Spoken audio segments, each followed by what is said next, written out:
Okay, well, good morning, good afternoon, good evening to wherever in the world everybody is.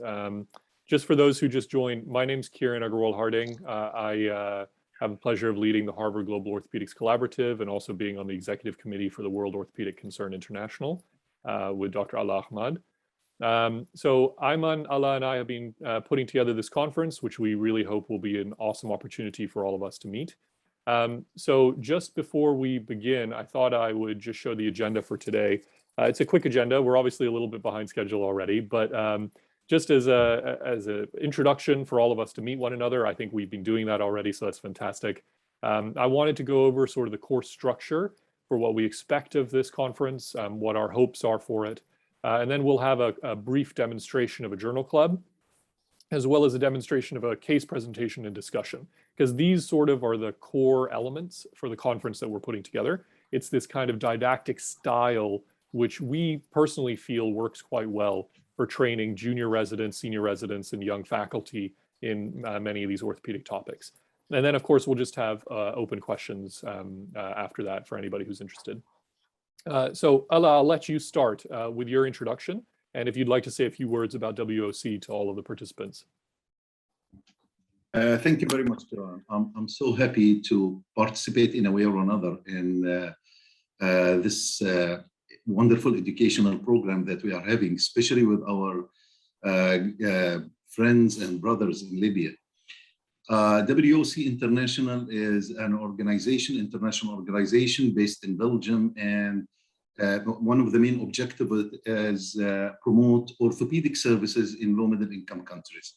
And educational programs beside services, beside the skills, is mandatory for our work. And we are having now programs in Africa, in Latin America, and beside this program, which is a pioneering program. For this program, actually, as was said before the official opening, the main issue for our Libyan colleagues is to participate and to participate actively and to share knowledge.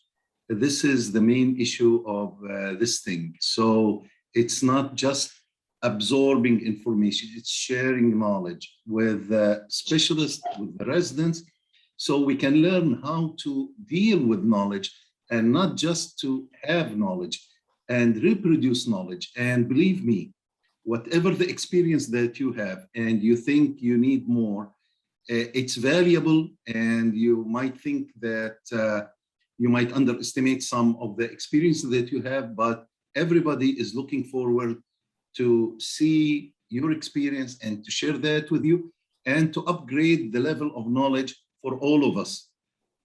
Thank you very much. I wouldn't take more time than that. Thanks, Allah. Ayman, did you want to say a few words just at the opening? No, just I want to thank you for your effort, and on behalf of Libyan faculty and residents, that we are glad to share with you the knowledge and the experience and much. Thank you, Ayman. Okay, well, I guess we have several awesome faculty on the call already. I think I introduced them earlier. Dr. George Dyer is on the call. Dr. Ken Rodriguez is on the call. Dr. Lorena Pineda is on the call. Gonzalo Bastias, Sohail Ashkani. So really, we have a bunch of faculty from Harvard who are here with us today, sort of just to talk about how the course should run. Of course, we're open to questions. So these are the course objectives, just very briefly to go over them. Of course, the primary objective for this course is to improve participants' knowledge of lower extremity trauma principles. And then, of course, the second objective is to foster this international discussion between our Libyan colleagues and our colleagues at WOC and at Harvard. What we really would like to do is motivate and support the younger generation in Libya to embrace new concepts in lower extremity trauma care, but also new techniques in education. That's another objective of this conference. So this is the course structure, just so that everybody's on the same page. The official opening of the course will be the 26th of September. It'll run for 3 weeks total. During the weekdays from Sunday to Friday, that will be self-directed learning. There will be no live sessions during that time. We'll provide lesson plans to all participants who register for the conference. And then on Saturdays, we will have the live sessions. And they'll come at the same time as this meeting, actually. It'll be 10 a.m. Boston time, 1600 Libya time. And it should run between 2 and 3 hours long on a Saturday. We'll have 3 sessions. The first session will be primarily on foot fractures. So that's talus, calcaneus, Lisfranc, and then also subtalar fusions in the case of salvage procedures. Session 2 will be on complex ankle fractures, pilon fractures.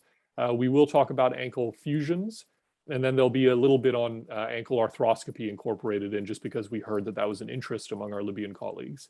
And then session 3 will be tibia fractures, tibial plateau, tibial shaft, open fracture management using Ilozorov, which is a lecture given by our colleague from Egypt, Mohammed Fadel. And then, of course, we'll talk about orthoplastics, reconstruction, which is a topic that one of our faculty members is very skilled at. So the self-directed learning, there are 3 components to the lesson plans that we will send out each week. The first is the recorded lectures. These are all pre-recorded lectures by Harvard and WOC faculty. They're really excellent lectures, really exceptionally done. They are all available once you register. We'll send the links to all of them. And we encourage all participants before the live sessions on Saturdays to watch all the recorded lectures. Each week, there are only going to be 4. So hopefully it'll be low stress to do so. The lectures are between 20 and 30 minutes, and I find them very educational. Then the next part of the lesson plan is the 4 articles. So for each topic I listed, each week there will be 4 articles covering each of the topics. So in week 1, there's an article on talus fractures, there's an article on calcaneus fractures, Lisfranc, and then subtalar fusion.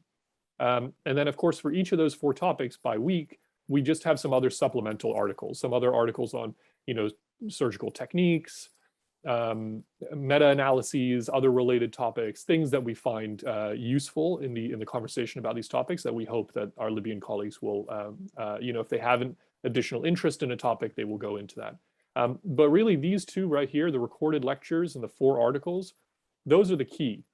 Every week, these are the key things to do before coming to the Saturday live sessions, because it will prime, especially the junior faculty and the residents, for the kind of conversations that we will be having. They will have that background, and it'll just allow them to learn a lot more. So that's certainly what I would encourage. So these are the faculty members that have already recorded lectures. We have all these available. As soon as you register, you'll get all the links to them. So week 1, it's Eric Blumen, John Kwan, Gonzalo Bastias, and Rajiv Shah. Week 2, Daniel Gus, Lorena Bejarano Pineda, Armin Kalikian, and Gregory Warias. And then week 3, we have Mohammed Fadel, Ken Rodriguez, Paul Appleton, and Sami Dolat-Shahi. So I just wanted to go over very briefly the lesson plans. This is just a mock-up of what you guys will receive every week. So when you register, prior to the week, you'll receive a lesson plan just like this. It'll sort of have a self-directed learning tasks. Of course, there's the link to the video, the lecture. All you have to do is click here and it'll take you, let's see if this works, straight to the YouTube page. And then there's the lecture video. Let me make sure that this doesn't play. Sorry, 1 second. And then, of course, there's the links to the Journal Club articles. So same thing, you just click the link, it'll take you straight to the Dropbox folder, and there should be the journal article. Now, feel free to download all these journal articles. We certainly think that they're interesting and useful. Hopefully, they will be to you as well as you learn these topics. All right, so let's go back to the actual thing. I'll pause there about the weekly lesson plans. Is that clear to everybody? Any questions about that? Kieran? Yeah. Is it possible for us as faculties to go to the course and see the content just to get a hint of how everything it's organized? Yes, of course. Gonzalo, I'm going to make sure that all the faculty get everything before we send it out to all registrants, for sure. Thanks. Yeah, and Gonzalo, the articles that you had shared for Lisfranc are part of the lesson plan. You'd shared, I think, 3 articles with us. I've incorporated those into this. Thanks very much. I didn't know if I had sent it to you earlier or not. Sorry, I didn't remember. I think you had. I didn't know if I received them directly from you, but I certainly received them for the rest of our organizers. So I have them. All right. Yeah. So the last point I will make here is the Journal Club article. So our hope, our expectation really from the Libyan side is that there will be one resident or perhaps junior faculty member who will be willing to present the Journal Club article during the live session on Saturday. So there are 4 articles each week. Ideally, there will be 4 registrars or 4 junior faculty members who will be able to give that Journal Club, lead that Journal Club discussion for each one of those articles. And we're going to show you what that looks like in a moment. One of our residents, Jason Young, is on the call. He'll give a demonstration of what it looks like to give a Journal Club presentation. So let's talk a little bit about the structure for the sessions on the weekends. So the first session coming up is on October 2nd. That's on a Saturday. It begins, as I said, 1600 time Libya. We'll start with a Journal Club presentation. It'll be 15 minutes per article. It'll start with 5 minutes for the young faculty member or registrar to present a summary of the article, just so everybody on the call can be on the same page. And then it'll be 10 minutes for open discussion, where registrars can ask questions, faculty members can pitch in and chime in with their own expert opinion, their own experience, based on the findings of the article. So we've tried to identify articles that are scientific, they're clinical trials that bring in interesting questions about clinical care. So hopefully it'll stimulate a clinically oriented kind of conversation. That's really what we're hoping for. And then the next hour, we'll have case presentations. And so these are some of the confirmed faculty. I've received some of these cases from Ayman already. We're hoping that the Harvard and WOC faculty, as well as the Libyan faculty, will, similar to how Bonnie will demonstrate in a moment, give a case presentation. It can be short, 5-10 minutes, and then just open it up to discussion. The purpose really is to get discussion. We want faculty members on the call sharing ideas, discussing how the case would be managed in their own hands, challenges that they've experienced, things like that. And then, of course, the last half an hour will just be open to questions and discussion. That's the second objective of this conference, is really to foster that kind of dialogue between us at Harvard, WOC, and Libya. So that's the structure for the Saturday session. So here is the QR code to register. I was going to just in the chat send out the link to the registration for everybody. Let me just do that now so that you guys all have it. But you can certainly take a picture here of this thing. This is what it will pull up. This is the registration page. We've already had quite a number of people from Libya register, so I'm really really happy. But of course, this is open to anybody. Anybody who's interested and would like to learn can certainly participate. So that's the registration tab. You can always scan this with your phone. I'll just leave that up there for a few seconds. And before we transition to the next topic, are there any questions at this stage about anything that we've talked about? Especially for many of our Libyan faculty on the call.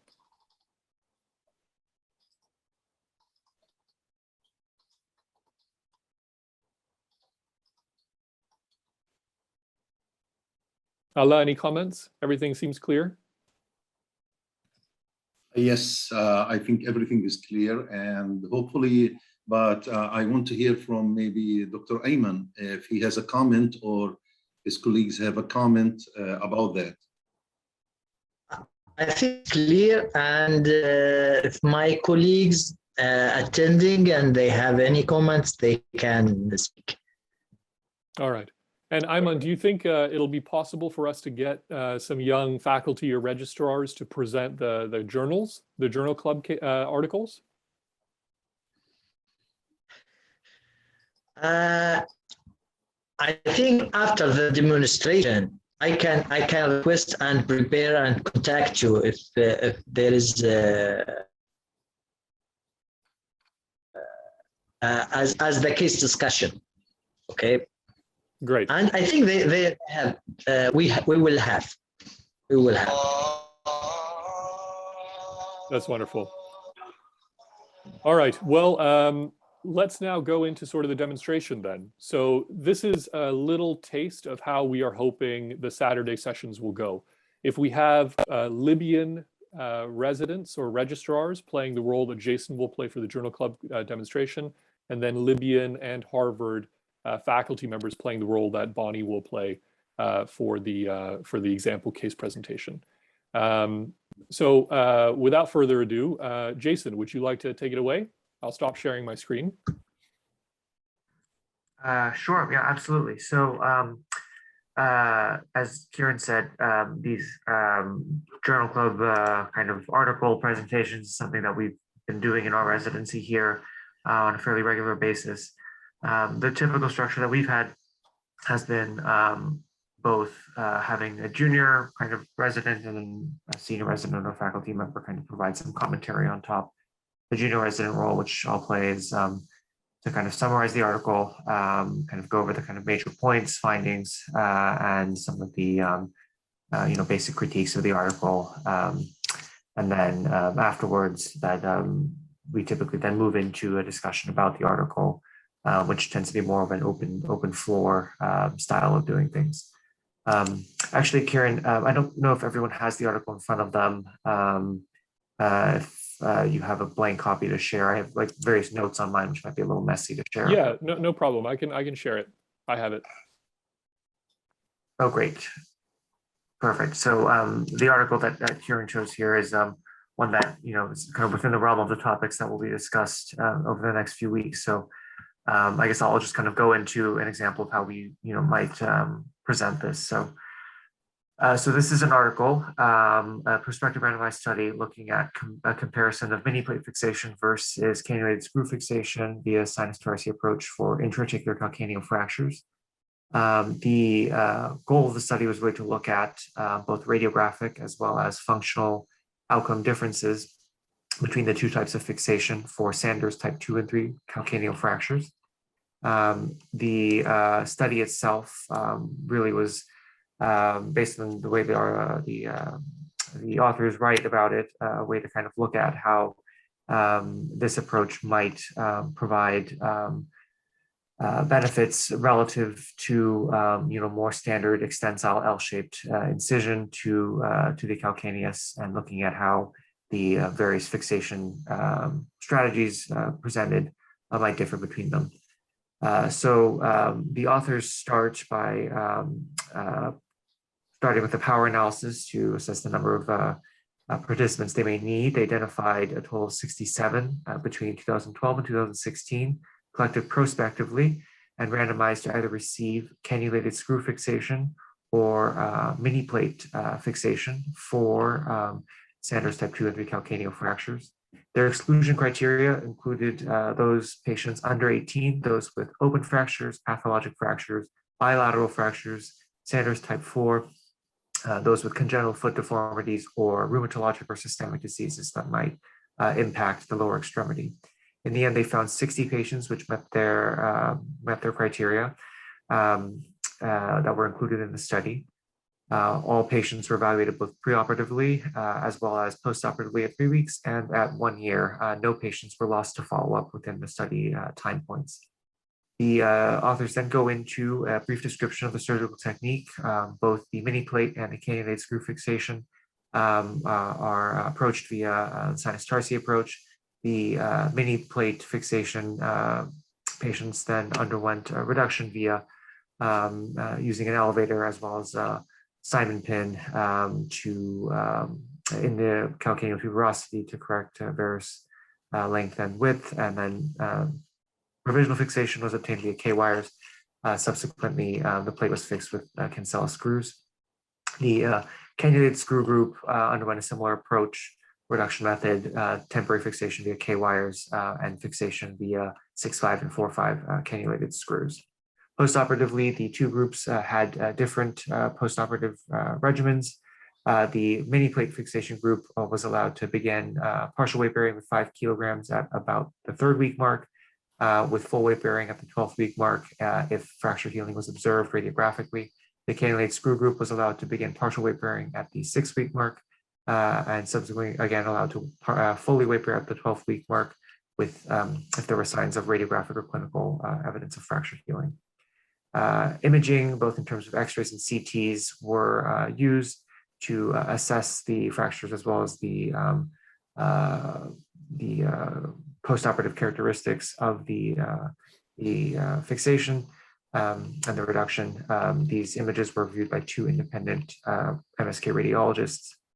In addition to radiographic outcomes, the authors also looked at various parameters related to the kind of perioperative period, including time to surgery, operative duration, and length of stay, as well as complications and specifically postoperative soft tissue and wound healing complications. And they also looked at functional outcomes via the Maryland Foot Score. They rated satisfactory results as having a score of above 75. The results of the study included finding that initially there were no differences in terms of the preoperative characteristics between the mini plate fixation group and the cannulated screw group. The authors had a total of 57 male patients, 7 female patients. The main findings that the authors reported on were that the width of the calcaneus was better fixed with the mini plate group as compared to the cannulated screw group at both initial and final follow-up.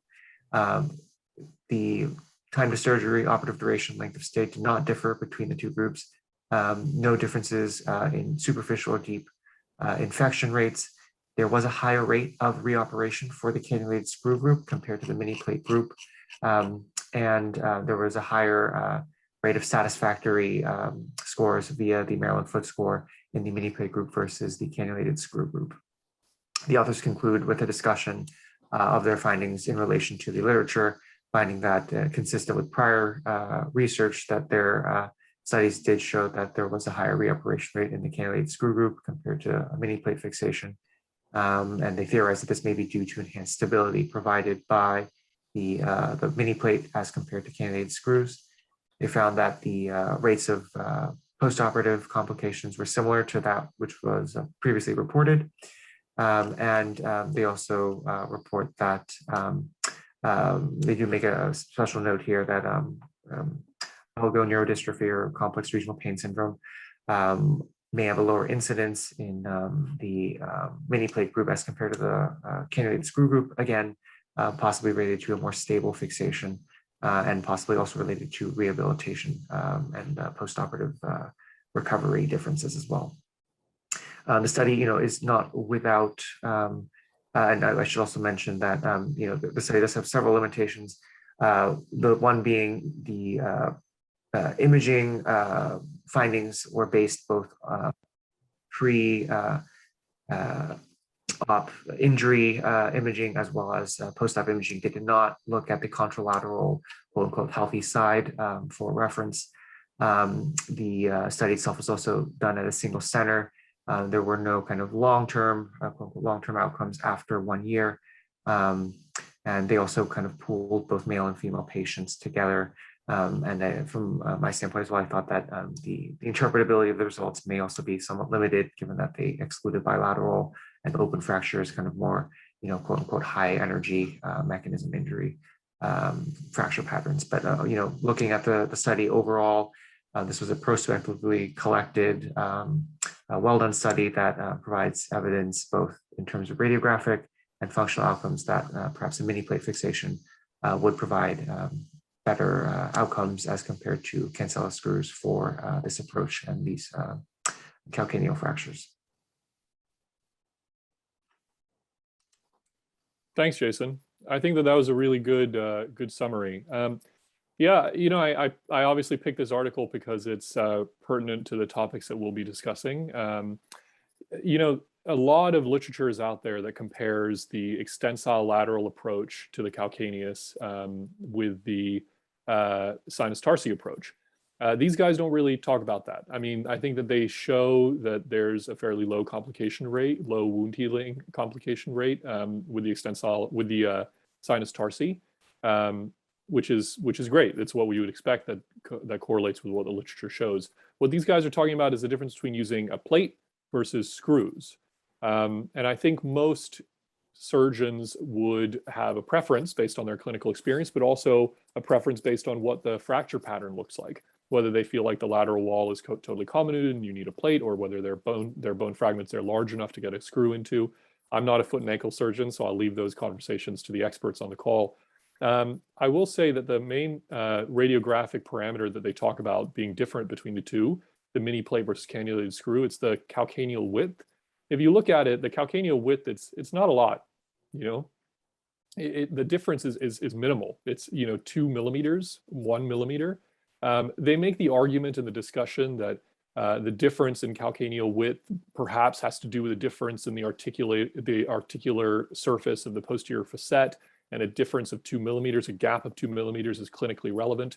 But as you said, they don't compare to the contralateral side. They're just comparing pre and post-operative x-rays. That's all they're doing, and they're comparing as a group. So it's hard to make the argument in my mind that this is actually a clinical difference. So when I was reading this paper, honestly, that small finding I thought was a red herring. I don't think that there's really a significant difference there. Others perhaps can argue with me there. The difference in terms of Maryland foot scores and those sorts of things, yeah, I mean, I think that perhaps there's something to be said about the cannulated screws perhaps not holding as great fixation, and maybe they're being immobilized longer because that's what the surgeons are worried about, and that leads to functional issues down the line. But honestly, when I was reading this article, I was thinking about how many of my colleagues in some of the countries that I visit have these little mini plates? Probably not a lot. And you know, if I was going to share this article with some of my colleagues in Cameroon or in Malawi, many of them may read the same article and come away with a message that perhaps these screws are fine. These cannulated screws are probably just fine, and they get pretty good outcomes. And the real finding here is doing a sinus tarsi approach allows you to adequately get a good reduction. And using, whether it's the plates or with the cannulated screw fixation, allows you to get a solid construct that allows the patient to have a pretty good outcome. So that's my take from it. I'll leave it open to anybody else. I see a couple of participants have raised their hands.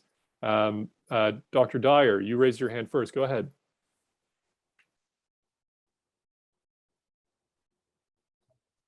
Pardon me, struggling to unmute.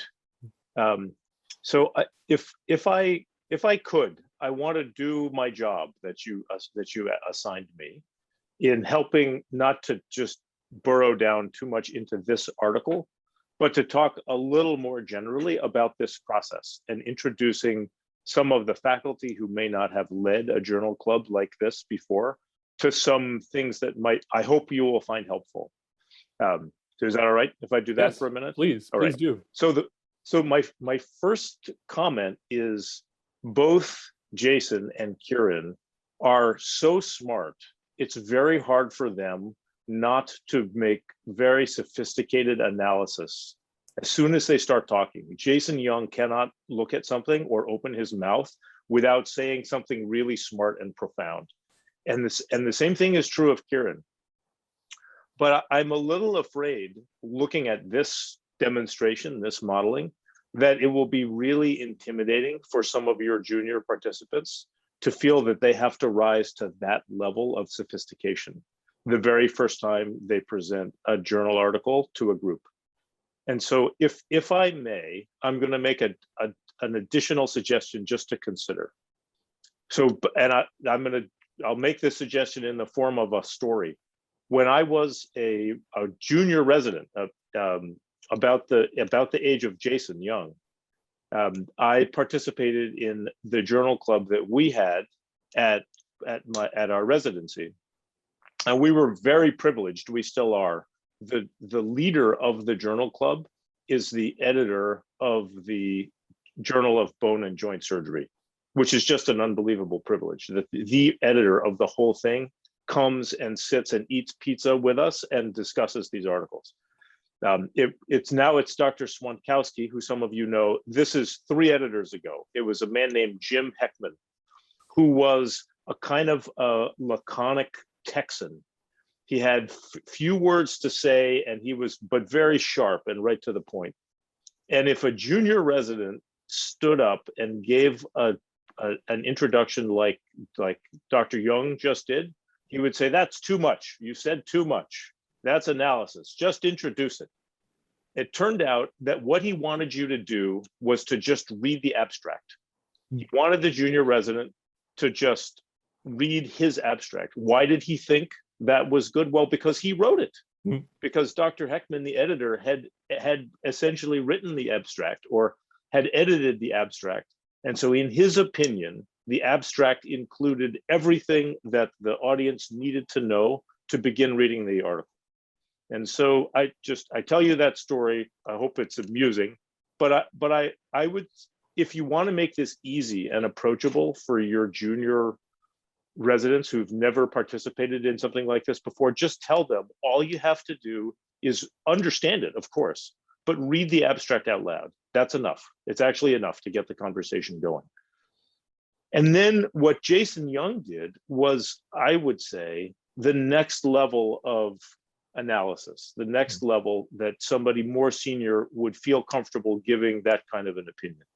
And I would just make those two suggestions. Make this easier to get started. Just read the abstract. That's all the junior has to do. And the next person can do what Jason did. That I know I'm talking a lot, but this is my last point. The second point is when Kieran sort of jumped in with his very insightful criticisms. For example, the clinical significance of this difference is very small, and really the article might be making a different point entirely than the authors think it does. That's the role of the most senior person, of you, on the call. But it's much better if you do not say those things yourself. You have in your mind a list of points that are really the learning points that you want to get out of the article, but you hold those in reserve in your head, and you try to get participants to come to them on their own. Sometimes a participant will just raise their hand and say it, just what you hope they would say, sometimes not. And if they don't get to it naturally, then you have to nudge them a little bit. You might have to say, so when we look at the findings, what's the biggest difference? And the person will say, well, calcaneal width is the only difference. How big a difference is that? You know, how much is a millimeter? Look down at your feet. Would you notice if your feet were a millimeter wider or narrower on a day? Something like that. You can make it amusing and engaging. But the point is, if you can draw the participants into saying the points you want them to make, they learn it much better than if you say it. Yeah. No, those are great points. Allah, did you want to say anything here? Yes, I just first I want to thank George about the very important points that he raised. Actually, they are very important. But I want just to speak about one specific issue that might be an example. When you talked, Kiran, about the mini plates, that they might not be in many low middle income countries, and they prefer screws because realistically it's not available in many countries, which is right. But this is the issue, is that I remember when we were doing epiphysiodesis and you don't have the H-shaped plate, we just put 3.5 screws with 1/3 tubular plate, and it gives the same issue because you are putting it in the same principle of epiphysiodesis with 1/3 tubular plate, cheaper, available in countries. So you might see something in front of you from the local people that they have some reconstruction plate. Does that work? 2.5 screws, does that work? 3.5 screws, does that work? So this is a good example how sharing knowledge, and within the context, you can have solutions that are realistic, scientific, and up to the appropriate service for the people. This is just a point I want to share with you. That's a great point. Well, so just to comment on what Allah said and what George just said. What my real hope for this, and what I hope that we could demonstrate here, is that we want to start off with a junior member just summarizing. George made a great point that what you can do is just read the abstract. I mean, that really contains the vast majority of the information. Jason went above and beyond, which of course we would encourage all of our Libyan residents to do as well. Going through the article, making commentary, trying to analyze it however they would like to. But the point is to just keep it short. We just want to summarize the article, bring up the key points, which are usually all in the abstract, within the first 5 minutes. And then the following, right immediately following, have somebody who's a little bit more senior comment on a few of the items that were perhaps interesting. You can do it in a didactic format, the way that George just suggested. I could have very well have done it the way he did it. That would have been great, much more interactive. Or just bring up important points and then start a conversation. Then have someone even more senior like Allah step in and make the comment that he just made. So that's the point. Is we want this to be non-hierarchical. We want this to be open, not stressful, just really casual, a casual discussion of the literature. And also, we don't want this to be overly critical. These papers may be published by people that we have very, very significant disagreements with. But in the spirit of collegiality, we want to go through these papers systematically and with an open mind to see what we can learn and how perhaps our practice would be changed by the findings from this, and how we can incorporate these findings into our practice and what we can share to change people's mind in another direction. So I just wanted to pause before we move away from the journal article. First of all, to ask some of the other faculty members on the call, like Bonnie, Lorena, Ken Rodriguez, if there's anything from this article that jumped out at you, and anything that you would like to contribute to this. And then also for our Libyan faculty, same question. Well, I'm not, if you allow me to go first. I was focusing, obviously, the same difference that you mentioned. I'm a trauma surgeon. I deal with much bigger bones, but the idea that you can reliably measure a millimeter in any practical sense during a case, or in order to use it as a guideline measure to determine your outcome, it's a little bit of a stretch. I always tell the residents who correct me about angles and so forth. I draw angles for them and I tell them, what's that angle? And I ask all of them, and the differences in terms of millimeters and angles are about 5 degrees to about 3 millimeters in most of the human eye can tell in a practical manner. So I always find these very minute differences interesting because they obviously come out of a systematic analysis, but not, honestly, very believable from the functional and outcome standpoint. And it's just something to keep in mind. But particularly in the context of the point that you mentioned, the access to some of these plates, which are, by the way, very expensive and a lot of commercial push to get some of these modern implants in the market. We didn't go into we really want to get into that aspect of the conversation, but there's a degree of practicality and cost that you have to assess, with a bit of a pragmatic perspective when you're looking at all these studies. Absolutely. Thanks, Kieran. Lorena, do you want to add a point? When I read this paper, I think what I took out of this paper is that when we talk about calcaneal fractures, I think we had initially too big of a spectrum. One, when we only try percutaneous techniques, and then one when we just do the extensile approach. And the main reason to do that, it was when, of course, the type of the nature of the fracture. But I think with this paper and what we have seen lately is that we kind of found a point in the middle where we're able to offer to these type of fractures a better approach, keeping the principles without or avoiding the big complications that we have with extensile approach. And we could see that here. The main point is like keeping our principles, keep the reduction, and then look at a way how we can fix the fracture. To your point, I was looking at that and the difference between the width, which I'm not surprised that, of course, is a little bit more with the screws, because just when we put the screws, we're not correcting in that plane. Like, we're holding our reduction, but we're not keeping things, like we're not bringing that 1 or 2 millimeters. And I think it depends also, as you said, what part that 1 or 2 millimeters will impact. It will be mainly in the posterior facet more than in the width. I think we can tolerate that, and how we have seen in our patients that can be tolerable, but then we will have to see is how that affects the subtalar joint. So my point with this is like kind of like invite people to consider more the sinus tarsi approach for these types of fractures, and make sure that you are happy with your reduction, and then you find a way to fix it with the ones that you feel more familiar with or that are easily accessible wherever you are. Lorena, how do you typically approach calcaneus fractures? Do you do the sinus tarsi, and what's your preferred fixation method, or does it vary depending on the fracture pattern?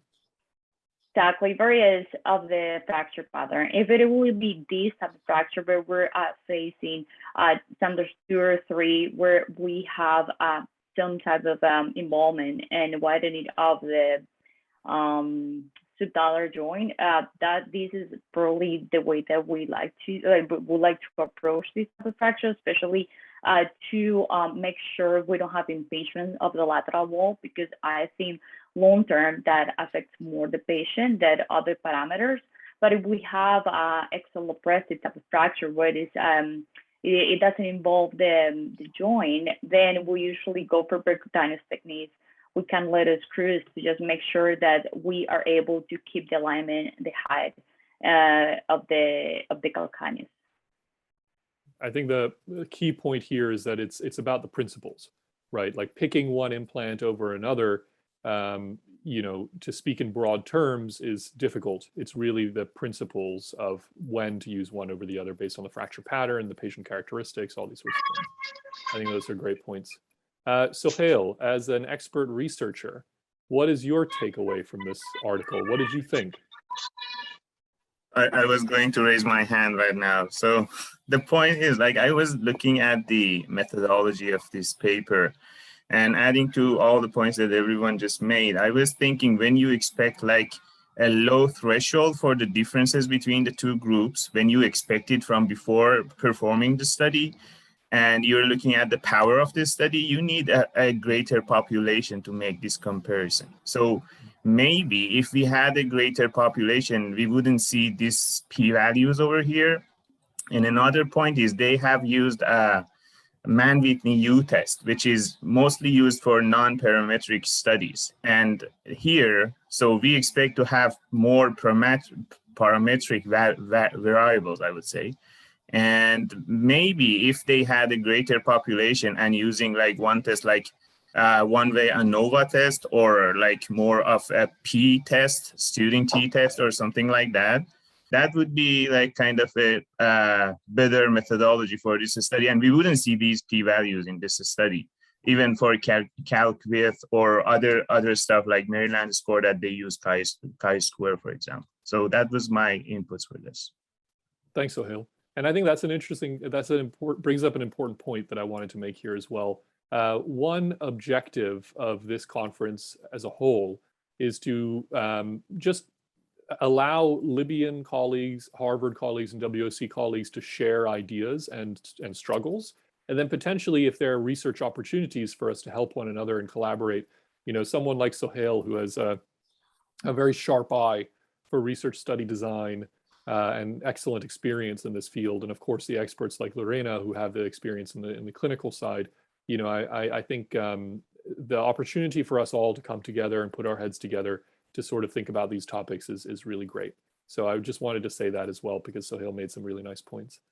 Okay, well, I think any comments or questions about how to run a journal club, about how this was going? Do we think that this format will work for the conference as a whole? Before we move on to the case presentation. Kieran, for the actual presentation, when the residents make the initial approach, are you going to have the designated more senior person offer the secondary comment, or is it going to be anyone who feels like it? I would like to. I think that would be ideal. That's up to Ayman. If he thinks that there will be a senior resident or a senior faculty member who can make a comment after the junior introduction, I think that would be great. But I think that we can get away with doing it without it if necessary. I think that it'll be the task of myself as a moderator to sort of ask one of the Harvard faculty to make a comment, or ask one of the WOC faculty or Libyan faculty. But yeah, I push that question to Ayman. Ayman, what do you think?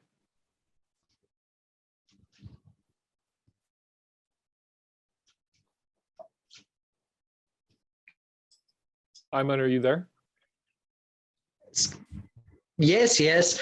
I agree with you, and I will update you with a designated resident and consultant, okay, to run the journal clubs with you. That would be great. That would be really great. Okay, so without further ado, should we move on to the case presentation? Dr. Bonnie Chen, Assistant Professor at New York Presbyterian, would you like to take it away?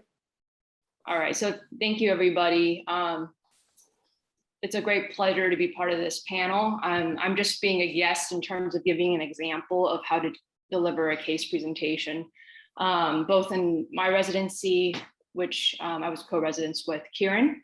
And so I see a lot of my former, but also really still very current mentors on the panel. So it's great to see everybody. This is a lifelong learning process. In fellowship, we give case presentations. When I'm on faculty now at Columbia, this will continue forth as, I think, a great way to share information, to have an active discussion, and also to learn ways that you may have done a case differently than the way that you present it.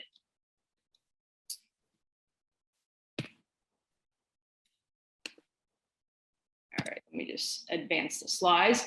So the patient that I'm going to present is a 75-year-old woman who was walking on the sidewalk when she got her foot caught in the ridge of the sidewalk, and then she felt a pop in her foot, in the back of her foot.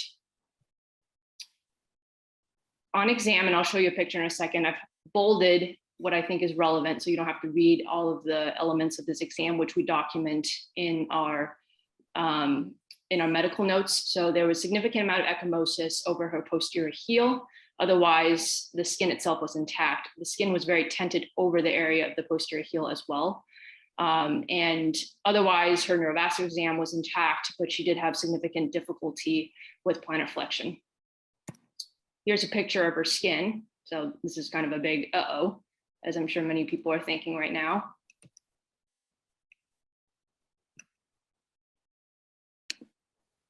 And here are her x-rays. So these are 3 views of her right ankle. So the AP mortis as well as the lateral. I think everybody can see kind of the most telling x-ray view of the lateral, showing that she has a significant extra-articular avulsion fracture of the calcaneal tuberosity that is basically flipped more than 90 degrees upwards. These are her 3-view foot x-rays. Again, on the lateral, you can again see the significant avulsion displacement of the calcaneal tuberosity. Another secondary finding that you may also have noticed is that she also has a non-displaced 4th metatarsal neck fracture. So in summary, we have an elderly woman patient who sustained a low energy mechanism injury resulting in a closed right calcaneus avulsion fracture. She had a significant displacement and rotation of this fracture fragment, as you saw on x-ray.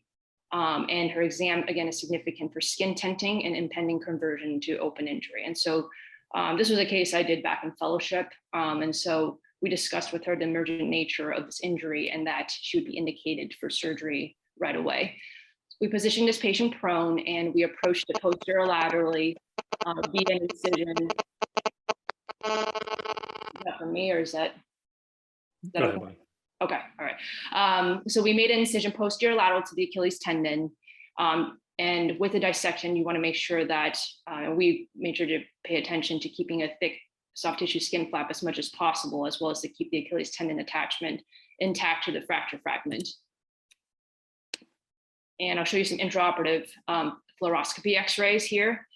So number 1, after we had exposed a fracture fragment, debrided it, cleared it of the hematoma, was that we made another percutaneous incision planarly, basically where you can see the plantar heel spur, and then placed, let's see, okay, there we go. All right, there's a little bit of a delay, sorry, with the advancements of the slide. So we placed this clamp percutaneously, reduced the fragment down, and then of note, because again, this fragment is attached to the Achilles tendon, to facilitate the reduction, we plantar flex the ankle in order to lessen the tension on the Achilles tendon. The three views that we were primarily focused on, one is direct visualization, but otherwise with fluoroscopy, this involved a lateral view, as you can see here, as well as the Harris heel view. We then inserted 2 guide pins for cannulated screws. So one we inserted medial and the other lateral to the Achilles tendon, as you can see here on the right side. And again, I'm showing you the Harris heel views with the wires and with the clamp, and then with the final screws that were placed. So these, again, I don't think this necessarily the specifications of the size of the hardware is important. These are relatively large screws, fully threaded, cannulated, and then we also placed washers at the head of the screw. The last thing that we did was that we put a small suture anchor posterior and then plantar to the fracture fragment, posterior to the screws.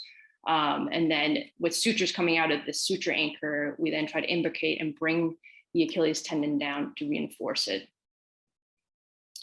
So this was her most recent postoperative x-ray. So I don't have a picture of her skin, but after surgery, she still continued to have some concerns in terms of making our blood pressure rise, like every time she would come back, just to make sure her skin was looking okay.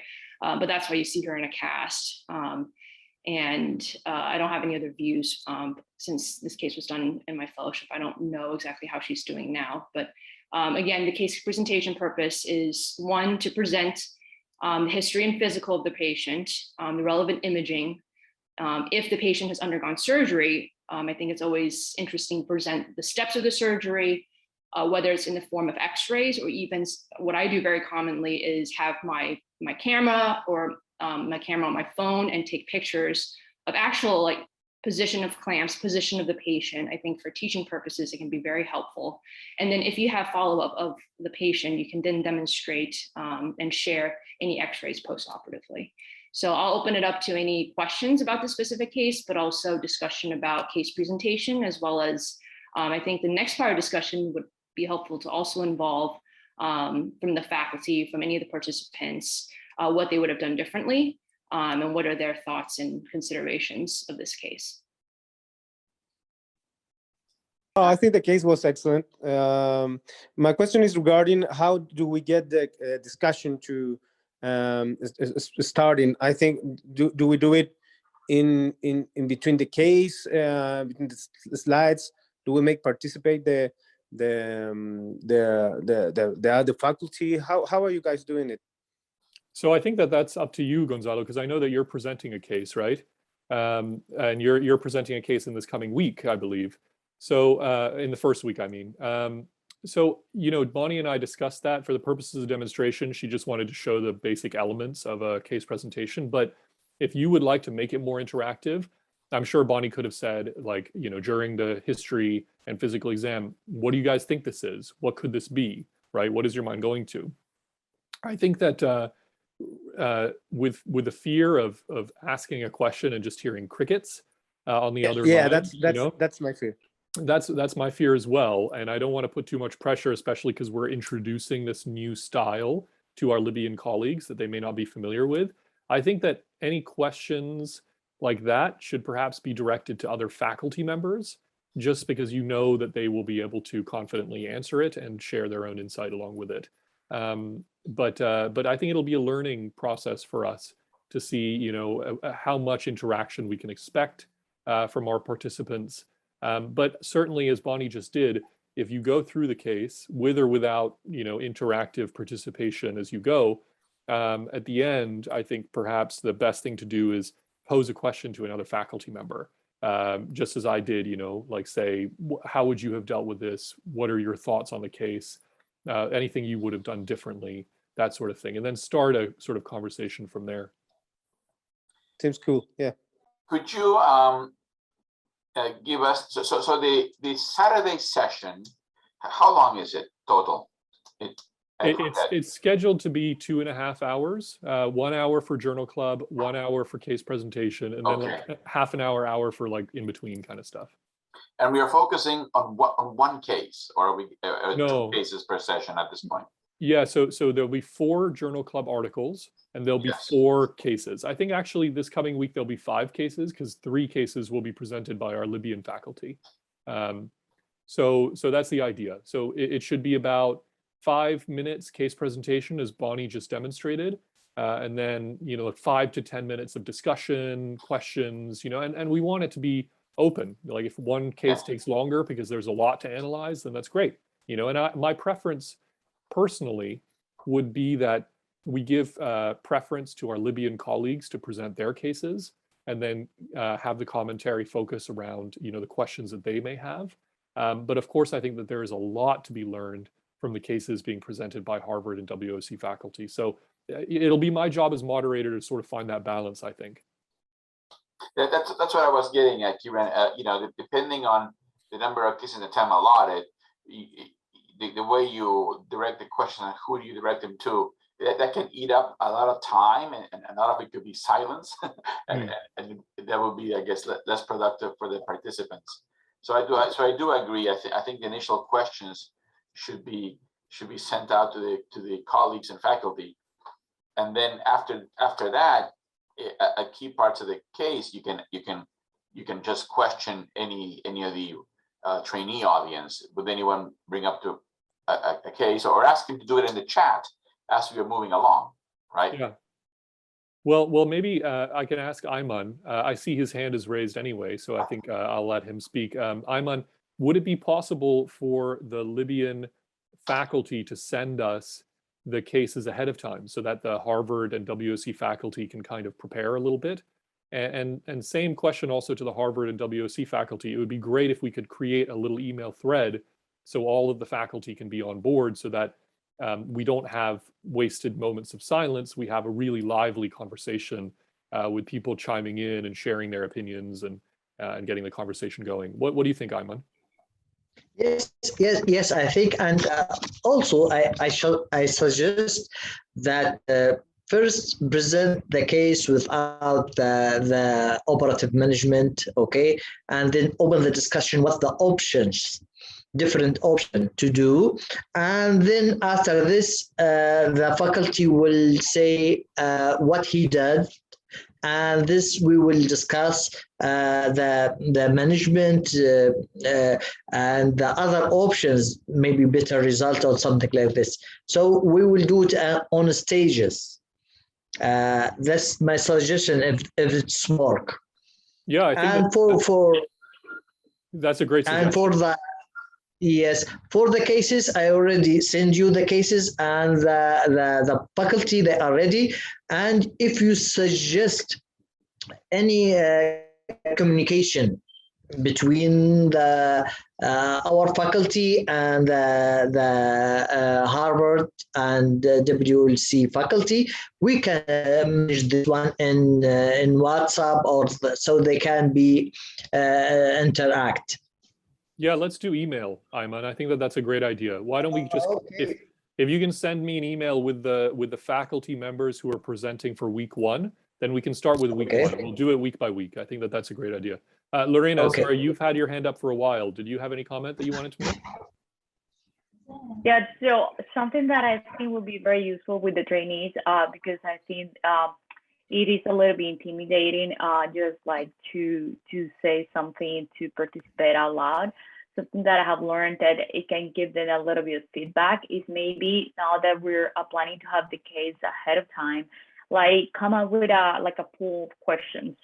So when we present the case, then it can be about like what exams or what tests do you think you will need, and then put like a multiple choice response, and then they can just reply, and we can see, and then we can say, well, we will recommend this or that, and like that will give all of them a little bit of feedback in an individual way, where like they're not exposing themselves, but they are at the same time thinking, oh, well, yeah, maybe that's right. Like what I choose wasn't the best idea. Now this is the best. The same way with treatment. I had that in one of my fellowships, and I thought it was very, for me, it was really helpful, because I sometimes I choose the wrong answer, but then I wasn't exposing myself to everybody. But then I learned that the one that I chose, it wasn't the best option. So maybe we can do that, and then we can see like if there is a lot of people having the same answer, and we think that's not the best, maybe we can argue more why we think this one is better than the other one, or what is the disadvantage of the one that they chose, like in the majority of the cases. I think that's a great idea, Lorena. I think if we incorporate maybe, like as Bonnie just did, have like a case presentation, but have pauses in the presentation. That's a great idea. Like just after the history and physical exam, what do you think this is? Even giving multiple choice questions, having people pause. The other point I just want to add to what you just said, Lorena, is again, just like the Journal Club, this is a judgment-free, non-hierarchical conversation. The purpose here is to just stimulate conversation, have residents feel comfortable sharing. Wrong answers are great because they help us all learn. Because I'm sure if somebody says the wrong answer or has the wrong idea or is going down the wrong path, there's somebody else in the audience who was thinking the same thing but was less brave to say it. And so I think we all learn from giving people the opportunity to share. So that's the other point I would make. Great. Well, any other comments on any of this? Yeah, Karen. Yeah, I actually love Lorena's suggestion, and the Zoom voting feature might make it easy. You know, if you can pause, and that's very simple stuff: operative, non-operative, urgent, not urgent. Yeah. You know, very basic things that get to the bottom. You know, to initiate the conversation, and you can actually get a little count, a little quick vote count. Give them 10 seconds to put their vote. And you get, you know, that most people think is non-operative. Well, we all know it's operative. Then you can explore why people thought that, right? And that would be very valuable. You know, I'm not so savvy at Zoom, but I've seen that Zoom feature used. Yeah. The live voting can be done. I've seen that too. I'm trying to figure out right now how to do it.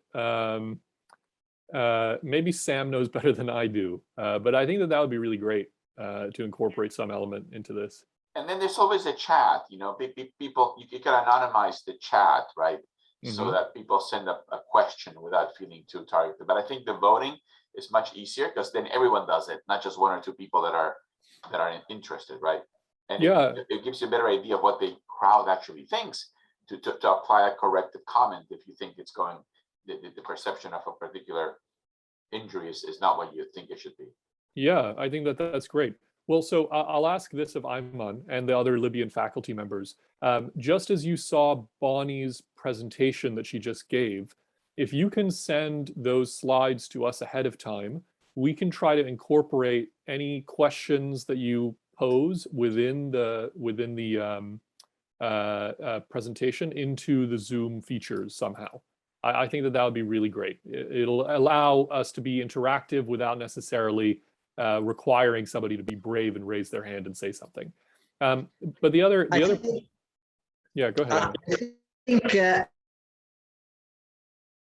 they will discuss with the second week.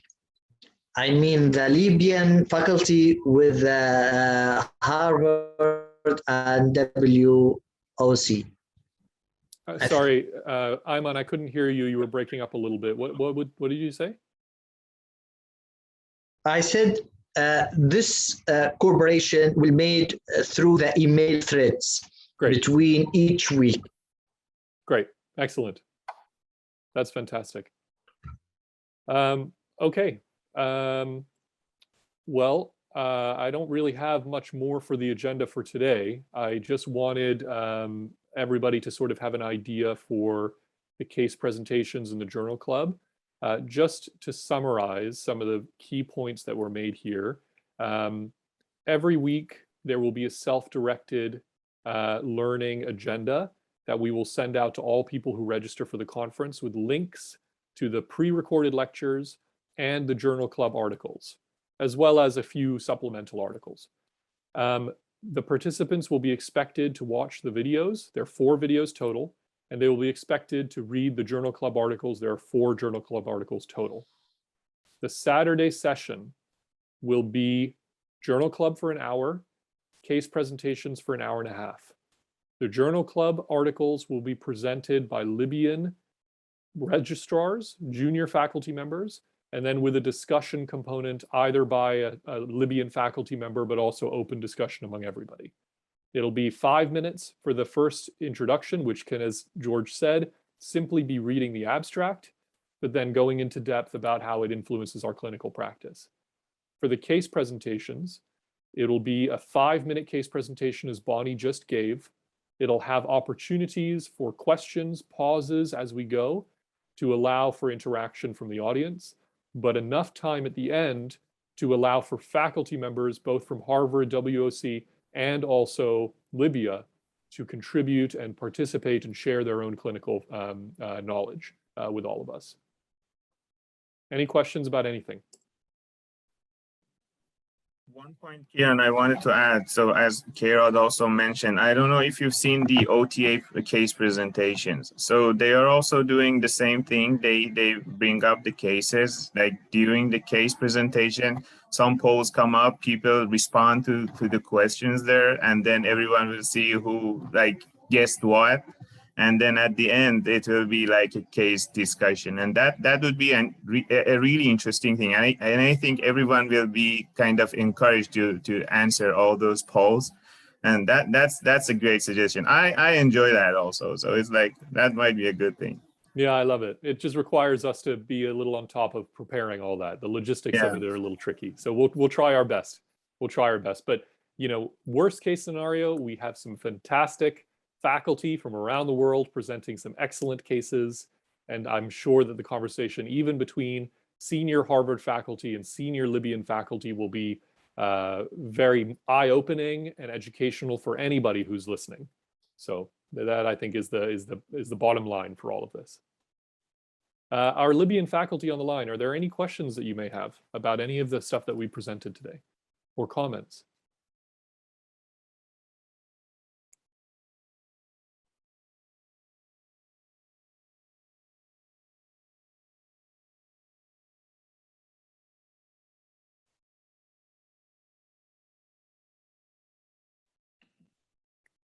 Maybe Ayman would like to give a comment or a final comment for the faculty in Harvard and the Libyans.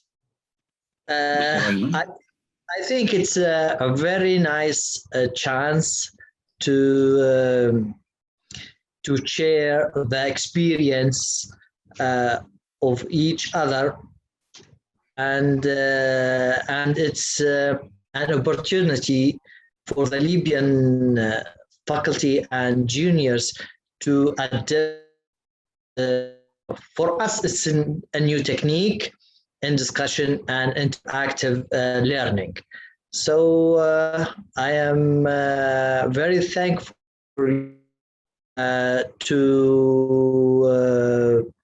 to help us and this big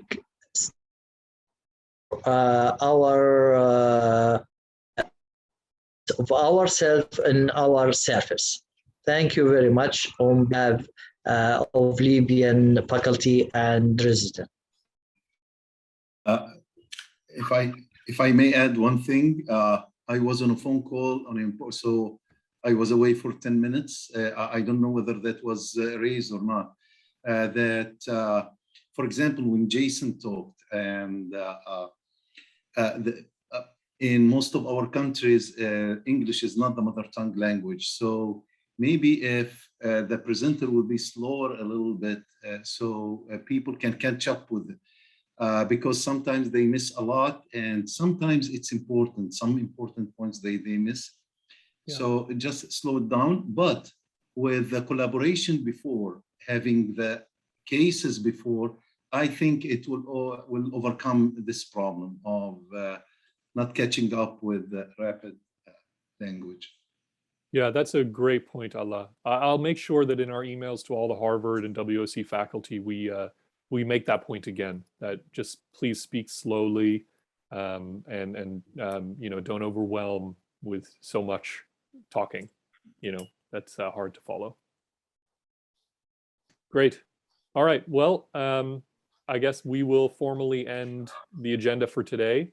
I'll stay on the line for a few minutes in case there's anybody who has any other questions, whether it's logistical, whether it's practical, whatever that may be. But thank you all, really, from the Harvard side, WOC side, Libyan side. We're really, really excited to bring this conference to you. And we hope that this is the first of many conferences like this in the region, because I think it's a great opportunity for us to speak and share ideas, and hopefully a participation beyond just this conference will emerge from these activities. So thank you all.